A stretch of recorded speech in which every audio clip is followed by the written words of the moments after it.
हिस्सा 2 अमन, तशद्दुद और दुश्मनों के साथ सलूक। अगर कोई मजहब वाकई प्रामन है तो वो अपने दुश्मनों के साथ कैसा सलूक करता है।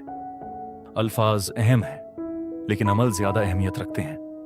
आइए मुवाजना करें कि इस्लाम और ईसाइयत तनाज़ुआत के बारे में क्या तालीम देती है।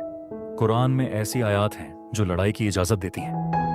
उन लोगों से लड़ो जो अल्लाह और उसके रसूल मोहम्मद सल्लल्लाहु अलैहि वसल्लम पर ईमान नहीं लाते, यहाँ तक कि वो आजिज़ी के साथ जज़ा अदा न करें।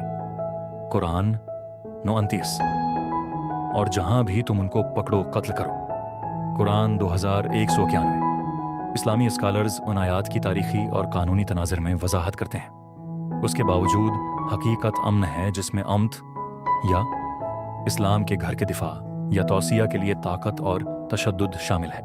ताकत, तसल्लुत और ताबादारी के ज़रिए अमन बरकरार रहता है। यसवा और अमन का रास्ता। यसवा मसीह ने यकसर मुख्तलिफ रास्ता अख्तियार किया।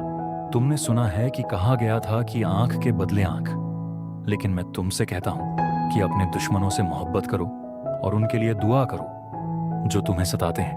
मत्ती 5:38-44।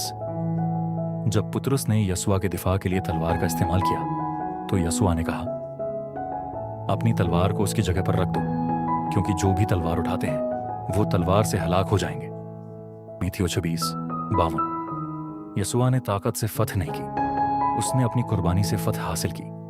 सलीब कोई हथियार नहीं था, ये एक एली तरीन मोहब्बत का अमल था।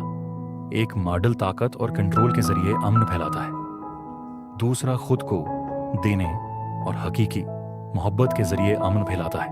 लेकिन यहाँ सबसे अहम सवाल है, क्या मुआफ़ी के बगैर अमन कायम हो सकता है? हमारी मज़ीद वीडियो देखने के लिए हमारे YouTube चैनल और Facebook को देखें और अपनी गलत फहमी दूर करने के लिए हमारे इस Gmail और हमारे इस WhatsApp नंबर पे राब्ता करें।